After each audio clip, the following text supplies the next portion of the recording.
Ir dzirdēts, ka bruģis ir viens no izdevīgākajiem materiāliem, ko lietot segumam. Kāpēc, to tūlīt pat noskaidrosim no pirmā avota. Kāpēc bruģis ir viens no labākajiem? Ļoti daudz cilvēku izvēlās bruģakmeni tieši dēļ tā, ka ir dažādas formas, var izveidot dažādas rakstus, kas ir labākais alternatīvs jebkuram citam segumam. Man liekas, bruģim vēl viens šarms ir tas, ka tu vari nomainīt kaut kādu vienu. Piemēram, kaut kas noteikti, tas ir meteorīts trāpa. Tā ir lielākajā plāksnē.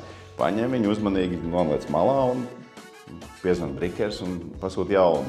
Jā, tik tiešām to arī mēs vienmēr iesakām saviem klientiem, kad jebkurā brīdī vai tas ir tiešām, kā saka, meteorīts trāpījis, vai visbiežāk tas ir, kad tiek labi iekārtots pagalmas, vilktas komunikācijas, kas ir, teiksim, tāds ļoti plašs daudzās pašvaldībās, kur ir kanalizācija, ūdeņi, ja, tur jūs droši varat izņemt ārā attiecīgās plāksnes, ielikt komunikācijas, kas nepieciešams, viss salikt atpakaļ smuki un viss ir kā bijis, ja, kas ir pretstats jebkuram citam materiālam. Ļoti labs piemērs ir Ventspils pilsēta un šobrīd ļoti aktuāli ir Kuldīga, kur faktiski visa pilsētas vide tiek ieklāta ar bruģi.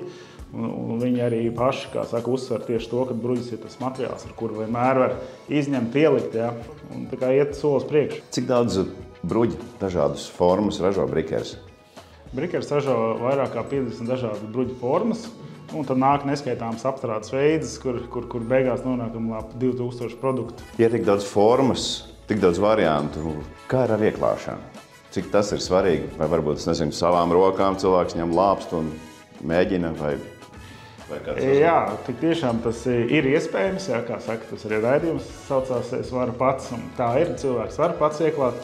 Bet jāsaka, ka ir mūsdienās ļoti daudz dažādas nianses. Tāpēc, lai tā būtu lielāks priekšraksts, esam sarunājuši tev tikšanos Bulduru tehnikumā. Fantastiski.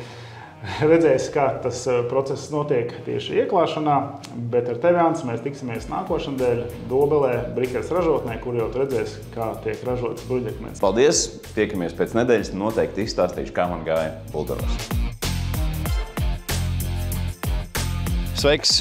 Esmu absolūti interesantā vietā priekš manas biogrāfijas Bulduros, un šeit arī noskaidrosim, kas ir jāizdara, lai bruģis būtu ilgmūžīgs un pareizi ielikts. Kas šeit notiks, kas šeit būs šīs pļavas vietā, jo es zinu, ka jums ir liela plāna? Jā, plāni ir diezgan lieli. Šeit būs atjaunots akmensdārs, pārstādīti augi. Studenti paši ir izvēlējušies visus augus, plānojuši visu ziemu. Tiks nomainīti segumi. Parādīsies 4 dažādi segumu veidi, arī zāliens tā skaitā, kas ir kā seguma veids, puķu pļavas, graudzāļu līnijas un zālienu celiņi caur tiem. Mēs esam izvēlējušies 2 betona bruģakmens veidus. Viens būs lielās plāksnes, 60 x 30 cm, gaišā tonī, un ārējās apmales brikera betona bruģakmens 15 x 15. Tad, kad es mācījos Bulduros, šādi segumi vēl tikai iespējams, ka radās šādi risinājumi. Arī bruģa likšana nebija tik populāra, bet cik es saprotu, tagad arī to māca Bulduros. Jā, tagad māca, ir jauna profesija, Aino būvtehniķis kopš 2019. gada, un mēs esam arī pirmie, kas šo ir sākuši mācīt. Attiecīgi šeit ir viss, kas ir nepieciešams publiskās un privātās teritorijas tātad iemaņu apgūšanai, kas nozīmē bruģa likšana, zālienu un zālāji, dendroloģija, lakstoki, viss pilns spektrs. Teiksim, tā pirmais solis pirms Ainava arhitektiem. Nevar nepamanīt, ka labie vīri jau ir sākuši darba procesu. Kas tur pat laba notiek? Jā, šajā brīdī mums notiek pirmie priekšdarbi, kas ir vecā bruģa noņemšana un attiecīgi kraušana uz paletēm, lai pārvest projām. Un gatavošanās pirms uzmērījumu veikšanas un grunts sagatavošanas darbiem. Kāpēc ir tik svarīgi pareizi noņemt bruģi? Bruģi pareizi ir svarīgi noņemt 2 iemeslu dēļ. Viens no tiem ir tātad, lai mēs sekotu līdzi bruģa pīrāgam, kāds jau ir bijis pirms laika. Un otrs iemesls, varbūt mums ir nepieciešams šo bruģi vēlreiz izmantot. Kad tas būs izdarīts, kas notiks tālāk, lai mēs varam brikers bruģi ieklāt? Kad tiks noņemts viss pilnais seguma apjoms, tiks veikti uzmērīšanas darbi, precīzu līniju izspraušana un pamatnes grunts rakšana nost.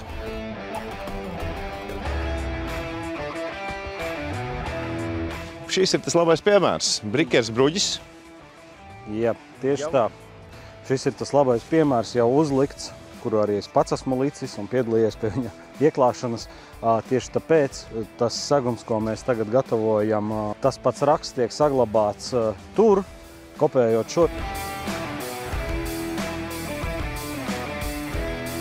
Un mana iekšējā intuīcija saka, ka tu man ved pašlaik uz kādu vietu, kur notiek mācības. Jā, mums tātad Aino būvtehniķiem praktiskais darbs neapstājas līdz ar sezonas beigām. Mums tas notiek visu cauru gadu. Pirms gada šeit bija tukšas telpas 200 kvadrātmetru lielumā, kuras attiecīgi es ierīkoju un izveidoju 3 mācību laukumus, 3 kastes, kur vienā no laukumiem tiek likti celiņi, otrā tiek likti laukumi, un trešajā tiek liktas attiecīgi aku vāki, ūdens notekas un saslēgums kopā ar segumiem. Nu, cilvēki kārtīgi var iemācīties to lietu tiešām precīzi līdz galam. Tieši tā.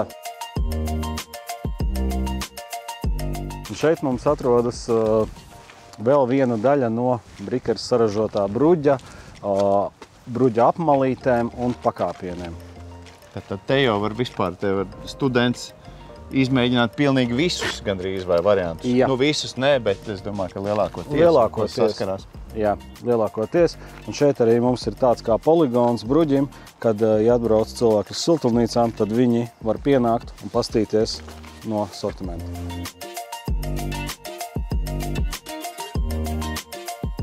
Pamēģināsim paši arī? Jā, noteikti. Kā domā, izdosies mums? Cerams. Es te saku, fragments pa fragmentiem aizgāja. Uzticēs man? Jā, nu es gribu atgādināt, ka mēs esam Bulduros.